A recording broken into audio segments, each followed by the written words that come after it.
নমস্কার সকলকে। বন্ধু টিউটোরিয়ালের পক্ষ থেকে প্রত্যেকে জানাই স্বাগতম। বন্ধুরা, আপনারা প্রত্যেকেই অবগত রয়েছেন যে বিগত কয়েকদিন থেকে আমরা বিভিন্ন সরকারি চাকরির পরীক্ষার প্রস্তুতি স্বরূপ অনলাইনে ক্লাসের আয়োজন করেছি। এই ক্লাসের একটি বৈশিষ্ট্য হচ্ছে আমরা প্রত্যেকটি বিষয় কিন্তু যত্ন সহকারে শেখাচ্ছি এবং সর্বশেষে সেগুলি উদাহরণ দিয়ে দেখার চেষ্টা করছি সেগুলো কার্যকরী হচ্ছে কিনা, এবং প্রত্যেকটা ক্লাসে কিন্তু কোনো না কোনো ট্রিক্স বলে দেওয়া হয়। তো আজকে আমরা ফিউচার পারফেক্ট টেন্স সম্পর্কে আলোচনা করব। এর আগে কিন্তু আমরা প্রিপোজিশন, ন্যারেশন সম্পর্কে বিস্তারিত আলোচনা করেছি। টেন্সেরও সমস্তটাই কমপ্লিট হয়ে গেছে, শুধুমাত্র ফিউচার পারফেক্ট টেন্সটা বাকি ছিল। তো আপনারা যদি সেই ভিডিওগুলো দেখতে চান অবশ্যই কিন্তু আমাদের চ্যানেলে প্রবেশ করে সেই ভিডিওগুলো দেখতে পারেন। তো আজকের আলোচ্য বিষয় যেমনটা আপনারা জানলেন, ফিউচার পারফেক্ট টেন্স, এই সম্পর্কে বিস্তারিত জানবো। উদাহরণে দেখব কীভাবে কার্যকরী হয় এবং একটি ট্রিকও বলে দেবো। আর সবথেকে বিশেষ যে চমকটি সেটি হচ্ছে আগামীকাল।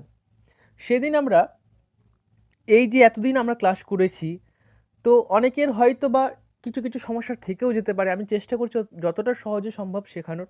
তা সত্ত্বেও যদি কোথাও কোনো খামতি থেকে যায়, আগামীকাল যে ট্রিকগুলো বলে দেবো সেই সম্পর্কে, সেগুলো দেখার পর আপনার সেই প্রশ্নের সম্পর্কে আর কোনো সেই সমস্যা সম্পর্কে আর কোনো প্রশ্ন থাকবে না, এটুকুটা আমার বিশ্বাস।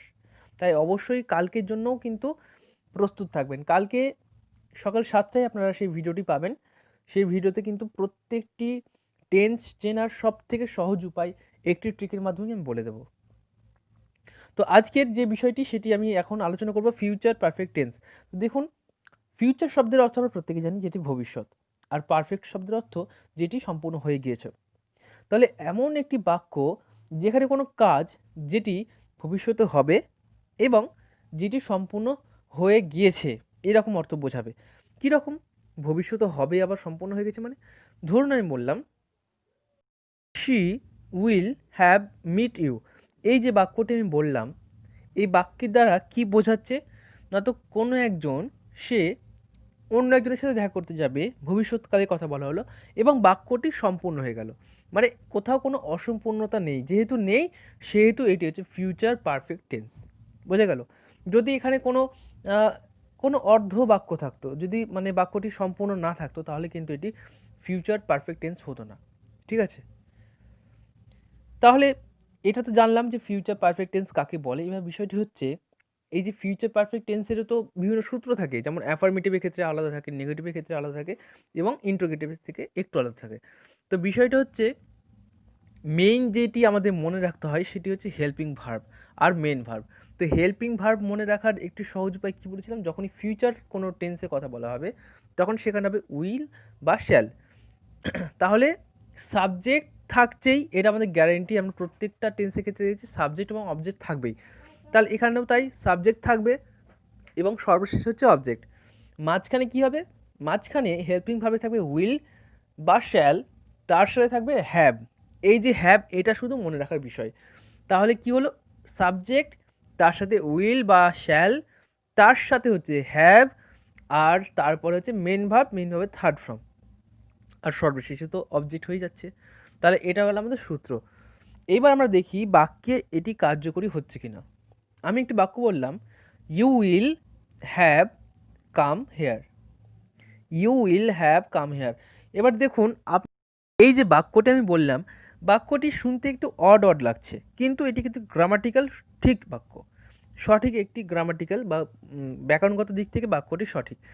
তাহলে আমি বলে রাখি, ফিউচার পারফেক্ট টেন্স চেনার একটি সহজ উপায় হচ্ছে, বাক্যটি একটু এলোমেলো মনে হবে, পড়লে একটু এলোমেলো মনে হবে। যে বাক্যটি বললাম, you will have come here, এই যে বাক্যটি একটু কেমন কেমন লাগছে শুনতে হ্যাভের জন্য, তাহলে যখনই দেখবেন একটু কেমন কেমন লাগছে, তাহলে বুঝে যাবেন সেটি হচ্ছে ফিউচার পারফেক্ট টেন্স। কেমন কেমন লাগছে মানে আমি এটা আপনাদের বোঝানোর জন্য বললাম। আপনি হয়তো কাউকে বলবেন তখন কিন্তু এভাবে বলবেন না, কেমন কেমন লাগছে, এটা তো বলবেন না। বাক্যটি একটু আলাদা রকম হবে, অন্যান্য বাক্যে যেরকম বললে মুখ থেকে সহজেই বেরোয়, এটা কিন্তু একটু কোথাও না কোথাও মনে হচ্ছে ঠিক না বাক্যটা। এই ধরনের যদি বাক্য মনে হয় তাহলে কিন্তু সেটি ফিউচার পারফেক্ট টেন্স। বুঝে গেল? তাহলে আমি দেখলাম সাবজেক্ট কী রয়েছে, সাবজেক্ট রয়েছে ইউ, তারপর ইউ এর সাথে কি বসবে?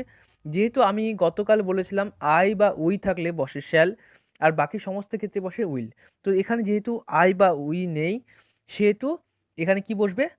ইয়েস, এখানে বসবে উইল, তাহলে ইউ উইল, এবার কি, এবার বসবে হ্যাভ, যেহেতু পারফেক্ট টেন্স সেহেতু এখানে হ্যাভ বসে গেল।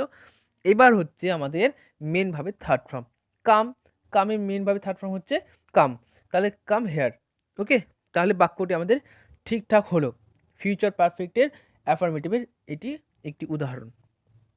দ্বিতীয় উদাহরণ কি রয়েছে, I shall have met you, I shall have met you. এবার দেখা যাক এই বাক্যটি সঠিক হলো কিনা। তাহলে দেখুন সাবজেক্ট কি রয়েছে, সাবজেক্ট রয়েছে আই। এবার কি বলেছিলাম, আই বা উই থাকলে শ্যাল, শ্যাল বসবে, যেহেতু এখানেও আই রয়েছে তাই এখানে শ্যাল বসছে, তাহলে আই শ্যাল, এবার কি, এবার হ্যাভ বসবে, I shall have met you, ব্যাস হয়ে গেল। তাহলে বাক্যটিও আমাদের কিন্তু অ্যাফার্মেটিভের ক্ষেত্রে একটি ফিউচার পারফেক্টের অ্যাফার্মেটিভের বাক্যর উদাহরণ। আচ্ছা, এবার তৃতীয় উদাহরণটি দেখা যাক। তৃতীয় উদাহরণে বলা হয়েছে you will have eaten the food. দেখুন এখানে আমাদের মেন বিষয়টি সাবজেক্ট দেখার বিষয় নয়, মেন বিষয়টি হচ্ছে উইল বা শ্যাল আছে কিনা, তারপর হ্যাভ আছে কিনা, হ্যাভটাই হচ্ছে মেন। যদি এখানে হ্যাভ রয়েছে তাহলে ঠিক আছে বাক্যটি, যদি হ্যাভ না থাকে তাহলে বুঝবেন বাক্যটি ভুল।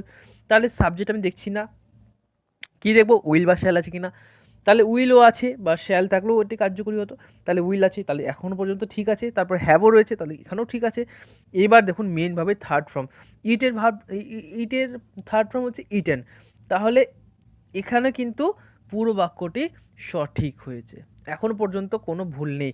যেহেতু নেই সেহেতু আর কোনো কিছু দেখা দরকার নেই, সাবজেক্ট অবজেক্ট ঠিক থাকবে, ওটা দেখার কোনো বিষয় নেই। যেহেতু ঠিক আছে সেহেতু সম্পূর্ণ বাক্যটি এই যে ফিউচার পারফেক্টের অ্যাফার্মেটিভের একটি প্রকৃত উদাহরণ। আচ্ছা, এটা গেল আমাদের অ্যাফার্মেটিভের উদাহরণ। এবার আমরা দেখে নেব নেগেটিভের ক্ষেত্রে সূত্রটি কী এবং উদাহরণগুলি। দেখুন এই যে নেগেটিভের সূত্র, এটি মনে রাখার কোনো বিষয় নেই, আপনি শুধু মনে রাখবেন যে এখানে সবটাই ঠিক থাকবে, শুধুমাত্র শ্যালের পর বা উইল বা শ্যালের পর নট বসবে, তারপর বসবে হ্যাভ, তাহলে কিন্তু আমাদের আর কিছু মনে রাখা দরকার নেই। তাহলে সূত্রটা হচ্ছে সাবজেক্ট, তার সাথে বসবে উইল বা শ্যাল, তার সাথে বসবে নট, তারপর বসবে হ্যাভ, তারপর বসবে মেইনভাবে থার্ড ফর্ম এবং সর্বশেষ হচ্ছে অবজেক্ট। এটা হচ্ছে আমাদের নেগেটিভের সূত্র। এবার আমরা দেখে নিই এগুলি উদাহরণ বাক্যে কীভাবে কার্যকরী হয়। আমি একটি বাক্য বললাম, you will not have reach to the moon.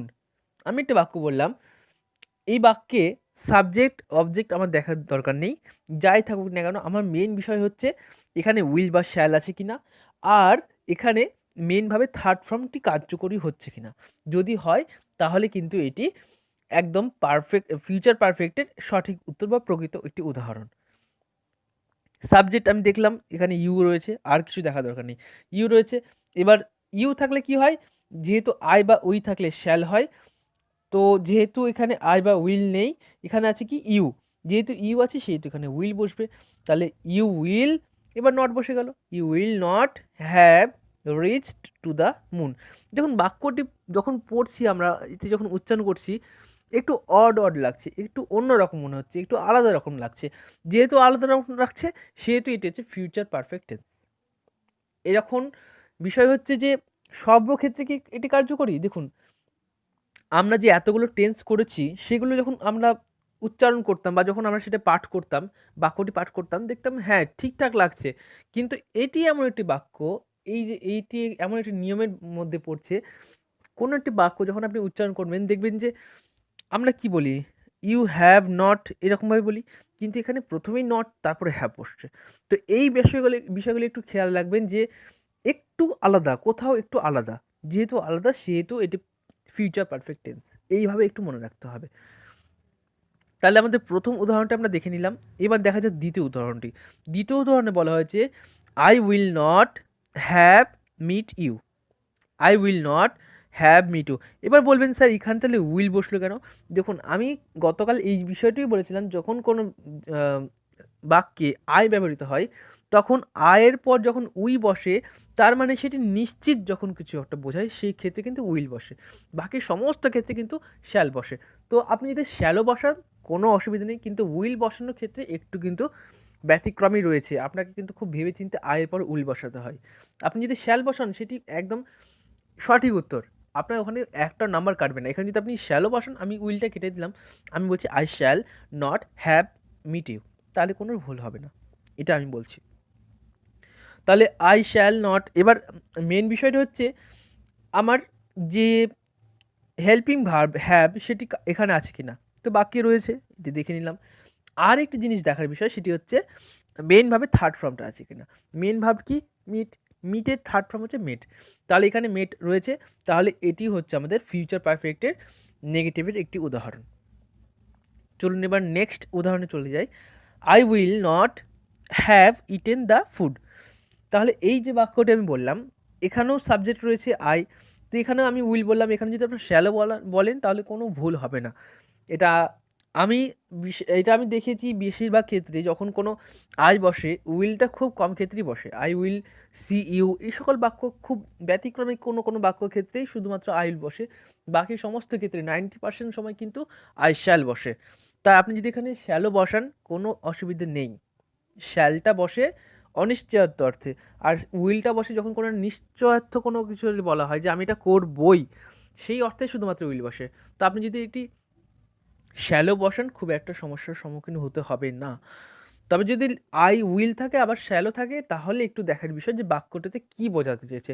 যদি দেখেন যে বাক্যটিতে এমন কিছু বোঝাচ্ছে যেটি দ্বারা সে সেই কাজটা করবেই এরকম প্রতিজ্ঞা করছে, তাহলে কিন্তু সেখানে উইল বসবে, এটা একটু খেয়াল রাখতে হবে।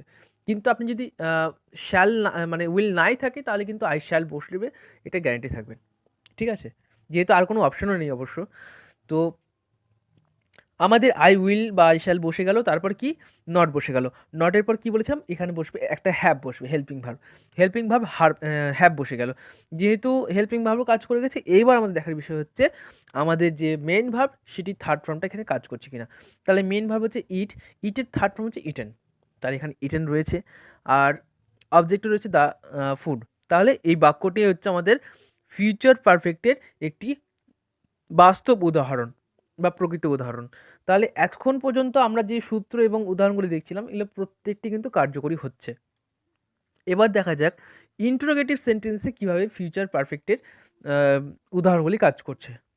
তো সূত্রটা হচ্ছে, দেখুন প্রত্যেকটা যখন ইন্টারোগেটিভ সেন্টেন্স করছি, একটা বিষয় মনে রাখবেন, যেটি সাবজেক্ট সেটি দ্বিতীয়তে যায়, প্রথমে কি আসে? প্রথমে যে মানে টার্মটা আসে সেটা হচ্ছে হেল্পিং ভার্বটা। হেল্পিং ভার্বটা যেটি দ্বিতীয়তে বসেছিল সেটা শুধু প্রথমে উঠে আসে।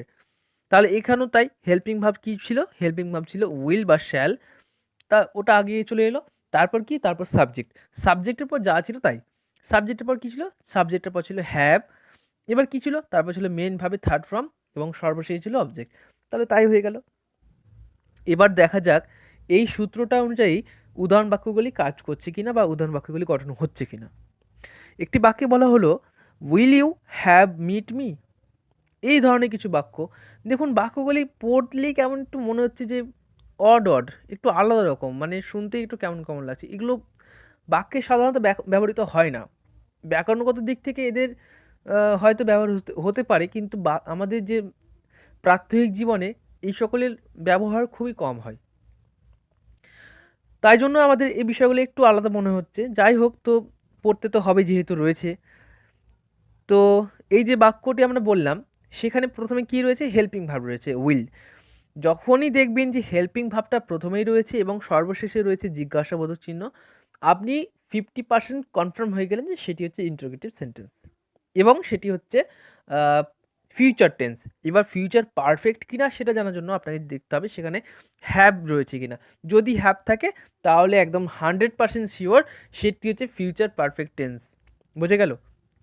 তাহলে উইল তো থেকে গেল, হেল্পিং ভার্বেরও কাজ শেষ। এইবার দেখার বিষয় সাবজেক্ট কী ছিল? সাবজেক্ট ছিল ইউ, তাহলে সাবজেক্টও কাজ করছে। এবার বসবে একটা হ্যাভ। এই যে হ্যাভ সেটা হচ্ছে মেন বিষয়। তাহলে হ্যাভটা যেহেতু রয়েছে সেহেতু এখনও পর্যন্ত বাক্যটি সঠিক, এবং 50% কাজ আমাদের কমপ্লিট হয়ে গেছে। বাকি 50 কাজ কখন কমপ্লিট হবে? যখন দেখব মেন ভার্বের থার্ড ফর্মটা আছে কিনা। ব্যাস, যদি থাকে তাহলে 50% কাজ কমপ্লিট, মানে 100% টোটাল কাজটাই আপনার কমপ্লিট হয়ে যাবে, মেন ভার্বের থার্ড ফর্ম আছে কিনা। তাহলে মেন ভার্ব কি? মেন ভার্ব হচ্ছে মিট, মিটের থার্ড ফর্ম হচ্ছে মেট, মেট, আর সর্বশেষ হচ্ছে অবজেক্ট মি। আরেকটা জিনিস মনে রাখবেন, ইন্টারোগেটিভ সেন্টেন্সের ক্ষেত্রে কিন্তু সব কিছুর শেষে একটা জিজ্ঞাসাবোধক চিহ্ন থাকবে। যদি না থাকে তাহলে সেটি কখনোই সঠিক উত্তর নয়। যদি অপশনে থাকে এই বাক্যটি যদি থাকে এবং সর্বশেষে দুটি অপশন থাকে যেখানে একটিতে আছে জিজ্ঞাসাবোধক চিহ্ন, একটিতে আছে ফুল স্টপ, তাহলে কোনটি সঠিক করতে হবে সেটা আমার বলার অপেক্ষা রাখে না। আর এই ভুলটা যাতে না হয় সেটা আমি বারবার অনুরোধ করছি। বিষয়টি শুধু মনে রাখবেন, লাস্টে কিন্তু জিজ্ঞাসাবোধক চিহ্ন থাকবে, প্রথমে যখন উইল থাকছে শেষে কিন্তু জিজ্ঞাসাবোধক চিহ্ন থাকছে, এটা কিন্তু গ্যারান্টি। তো এটা গেল আমাদের প্রথম উদাহরণ বাক্য। এবার দেখা যাক দ্বিতীয় উদাহরণটি কাজ করছে কিনা। দ্বিতীয় উদাহরণে বলা হয়েছে will you have gone there, will you have gone there. এবার এই যে উদাহরণ বাক্যটি আমরা বললাম, এখানে আমরা সাবজেক্টটা আমরা প্রথমে দেখলাম না, সাবজেক্ট এখানে নেই। সাবজেক্ট কি রয়েছে? সাবজেক্টটা রয়েছে দ্বিতীয়তে। তাহলে প্রথমে কি রয়েছে? প্রথমে রয়েছে হেল্পিং ভার্ব, তাহলে হেল্পিং ভার্ব রয়েছিল উইল, উইল ইউ, এবার কি, এবার বসে একটা হ্যাভ। এখনো পর্যন্ত আমাদের 50% কাজ কমপ্লিট এবং বাক্যটি কিন্তু ঠিকঠাক।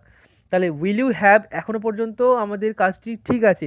এবার আমাদের দেখার বিষয় মেন ভার্বের থার্ড ফর্মটা আছে কিনা। মেন ভার্ব হচ্ছে গো, গো এর থার্ড ফর্ম হচ্ছে গন। তাহলে have you, will you have gone there এবং সর্বশেষে রয়েছে একটি জিজ্ঞাসাবোধক চিহ্ন।